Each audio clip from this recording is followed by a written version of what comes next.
Good morning dear student, I am your science teacher and today we do question answer of our previous chapter. In previous videos we continue our second chapter that is keeping safe. ये chapter हमने अच्छे से पढ़ा था। आज हम इस chapter के क्वेश्चन आंसर अच्छे से करेंगे। डियर स्टूडेंट, आज हम हमारा करेंगे क्वेश्चन फर्स्ट। देखिए, how can we avoid accident, हम एक्सीडेंट्स को कैसे अवॉइड कर सकते हैं। देखिए हमारा आंसर क्या है। देखिए हमारा फर्स्ट क्वेश्चन का आंसर है to avoid accidents we should be careful and alert, we should follow safety rules everywhere. यदि हमें एक्सीडेंट से अवॉइड करना है या एक्सीडेंट से बचना है तो हमें क्या करना है, हमें हमेशा केयरफुल रहना पड़ेगा और साथ ही अलर्ट रहना पड़ेगा। इसके साथ हमें सेफ्टी रूल्स का जहाँ भी हम जाते हैं वहाँ घर पे बाहर इनसाइड आउटसाइड सभी जगह में क्या करना है, सेफ्टी रूल्स को फॉलो करना है। तो आपका आंसर हुआ to avoid accidents we should be careful and alert, we should follow safety rules everywhere. तो ये हमारा हुआ फर्स्ट क्वेश्चन का आंसर। देखिए सेकंड क्वेश्चन आगे है। Second question, mention 3 things we should be careful about when we are in the kitchen. यदि हम किचन में काम करते हैं तो हमें किन सेफ्टी रूल्स को फॉलो करना। देखिए सेफ्टी इन द किचन, ये हमारी हेडलाइन है, यानी किचन में जब हम काम करते हैं तो हमें क्या सेफ्टी रखनी है। देखिए, handle sharp objects like knifes very carefully, do not play with them. हमें जो शार्प ऑब्जेक्ट होते हैं जैसे कि नाइफ है, इनके साथ में ध्यान से काम करना चाहिए और इनके साथ में कभी भी खेलना नहीं चाहिए। सेकेंड देखिए, be careful when lighting something with matches, always throw the lighted match stick after putting it. ठीक है बच्चों, यहाँ आपको क्या है, यहाँ जब भी हम कुछ जलाते हैं या माचिस वगैरह के साथ काम करते हैं तो हमें ज़्यादा सावधान रहना चाहिए और जब हम इस्तेमाल कर लेते हैं मैच स्टिक या माचिस की तिली को हमें दूसरी तरफ फेंक देना चाहिए। आगे देखिए आपका answer, handle sharp object like knives very carefully, do not play with them, be careful when lighting something with matches, always throw the lighted match stick after putting off. जब भी आप इस्तेमाल कर रहे हो उसके बाद में मैच स्टिक्स को फेंक देना चाहिए। आपका सेकंड क्वेश्चन का आंसर है। आगे देखिए, what are the safety measures we should adopt when we are in the bathroom. किन सेफ्टी रूल्स को या सेफ्टी को हम पालना करके बाथरूम के अंदर खुद को सुरक्षित रख सकते हैं। देखिए सेफ्टी इन बाथरूम, हम बाथरूम में क्या क्या सावधानियां रख सकते हैं। देखिए, do not leave soap bar on the floor, always keep it in a soap dish. जब भी हमें साबुन का इस्तेमाल करना है, साबुन के इस्तेमाल करने के बाद में उसको फर्श पे नहीं छोड़ना चाहिए, हमेशा उसको सोप डिश यानी जिसमें हम साबुन रखते हैं उसके अंदर हमें रखना चाहिए। दूसरा देखिए, do not spill liquid detergents और shampoo on the floor gets slippery. कभी भी डिटर्जेंट जो लिक्विड मटेरियल होता है जैसे कि डिटर्जेंट है, शैम्पू है, इनको फर्श पे नहीं गिराना चाहिए क्योंकि इससे क्या होता है, फर्श स्लिपरी फिसलन वाला हो जाता है। आगे एक और देखिए, clean the bathroom floor and keep it dry after use. और जब भी बाथरूम का इस्तेमाल कर लेते हैं उसके बाद में उसको साफ़ कर देना चाहिए ताकि वो सूखा रहे और एक्सीडेंट अवॉइड कर सकें। ये था आपका थर्ड क्वेश्चन का आंसर। आपको डू नॉट लीव सोप से लेके keep it dry after use तक करना है। आगे देखिए, आगे है, how can we assure our safety outside the home. हम किस प्रकार से ये निश्चित कर सकते हैं या किस प्रकार से हम घर के बाहर भी सुरक्षित रह सकते हैं।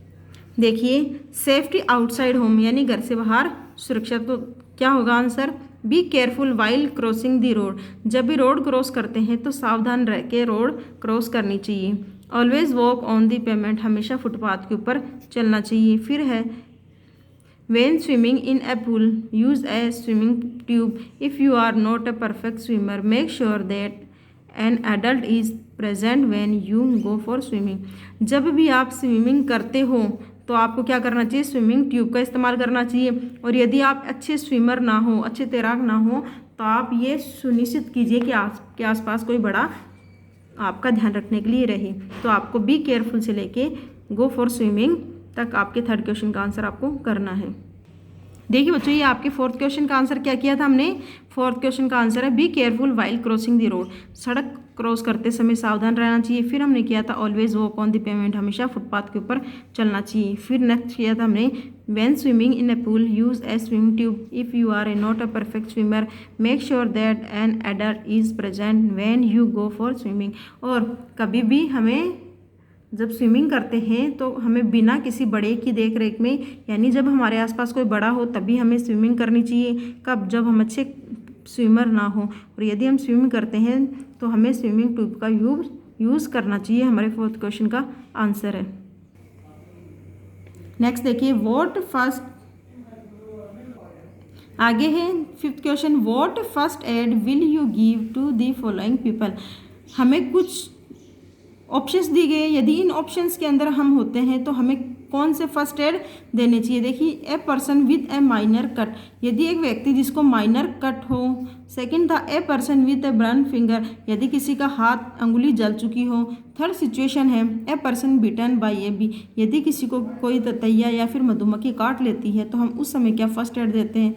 नेक्स्ट है a person who has fainted, यदि कोई व्यक्ति बेहोश हो जाता है तो उस वक्त हमें क्या फर्स्ट एड देनी चाहिए। तो बच्चों, मैं इन चारों क्वेश्चंस के आंसर आपको एक साथ करवाती हूँ। देखिए हमारे फर्स्ट क्वेश्चन का आंसर था ए पर्सन जिसे क्या होता है माइनर कट होता है, तब हम क्या सेफ्टी रूल्स को फॉलो कर सकते हैं, क्या फर्स्ट एड उसको दे सकते हैं। देखिए, wash your hands properly before treating A cut और वाउंड। सबसे पहले हमें क्या करना चाहिए, यदि हम किसी का कट का इलाज कर रहे हैं, फर्स्ट एड दे रहे हैं, तो सबसे पहले हम हमारे हाथों को अच्छे से साफ करेंगे। फिर देखिए, clean the area with N antiseptic solution, और उसे क्या करेंगे, एक एंटीसेप्टिक सॉल्यूशन से साफ करेंगे। फिर करेंगे for a minor cut put an adhesive bandage, for a deeper cut apply an antiseptic cream and then place a cotton swab or a gauze on it, then tie a bandage और secure it with a surgical tape। और उसके साथ क्या करना है, यदि minor cut लग जाता है तो हमें क्या करना चाहिए, एडहेसिव बैंडेज का यूज़ करना चाहिए। अगर डीप कट होता है तो वहाँ एंटीसेप्टिक क्रीम का यूज़ करना चाहिए, और उसके बाद में उस पर कॉटन स्वाब यानी कॉटन को अच्छे से लपेट देना चाहिए, और उसको सर्जिकल टेप से सिक्योर का मीन होता है अच्छे से टाइट कर देना चाहिए, ताकि वहाँ कट में इन्फेक्शन होने का टेंशन या डर ना रहे। तो आपको क्या करना है, वॉश योर हैंड से लेके एडहेसिव बैंडेज तक आपका आंसर हुआ। जब कोई व्यक्ति जिसे माइनर कट होता है तब हम क्या फर्स्ट एड देते हैं। फिर हमारा था, यदि देखिए ये था हमारा जो हमने फिफ्थ क्वेश्चन किया था उसका फर्स्ट का आंसर। फिर देखिए जो हमारा सेकंड क्वेश्चन था, यानी फिफ्थ में जो सेकंड ऑप्शन था बर्न्स के लिए, यदि कोई व्यक्ति जिसकी फिंगर बर्न हो जाती है उस वक्त हमें क्या फर्स्ट एड देना चाहिए। देखिए, in case of minor burn wash the burn area with cold running water, dipping the burn in cold water और putting an ice pack on it help us relieve the irritation. यदि कोई minor burn होता, छोटा जलन हो जाता, तो उसके लिए क्या करना चाहिए, सबसे पहले ठंडे पानी से, चलते हुए पानी या नल के ठंडे पानी से उसको धोना चाहिए। उसके बाद में उसको ठंडे पानी में डुबो के रखना चाहिए, और उसके बाद में क्या करना है, उसके ऊपर आइस पैक यानी बर्फ़ का सिकाई करनी है, ताकि इरिटेशन से राहत मिल सके। तो ये हमारा फिफ्थ क्वेश्चन का सेकंड आंसर हो गया, यहाँ से लेके यहाँ तक। अब हम करेंगे हमारा थर्ड ऑप्शन, यानी यदि कोई व्यक्ति जिसे किसी बी ने बिटन कर लिया है या बाइट किया, तब हम क्या कर सकते हैं। यहाँ देखिए, apply calamine lotion on the affected area for relief. सबसे पहले क्या करना चाहिए, हमें क्लेमाइन लोशन आता है उसका हमें उसको लगाना चाहिए ताकि उससे रिलीफ मिल सके। देखिए बच्चों, ये हमारे फिफ्थ का थर्ड का आंसर हो गया, यहाँ से लेके यहाँ तक। अब देखिए नेक्स्ट था हमारा if a person who has fainted, यदि कोई व्यक्ति बेहोश हो जाता है तब हमें क्या करना चाहिए। देखिए, if a person faints then immediately make him lie down with his head lower than the body to increase the supply of blood to the brain, do not crowd around him, allow the inflow of fresh air.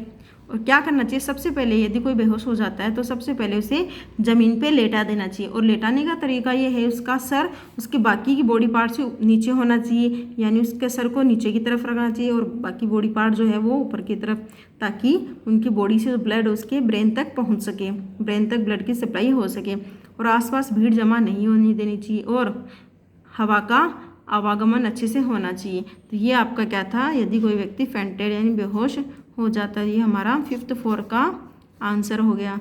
आज आपको अपनी notebook में question 1, 2, 3 4 और 5 notebook में अच्छे से write down करने और लर्न करने। Have a nice day.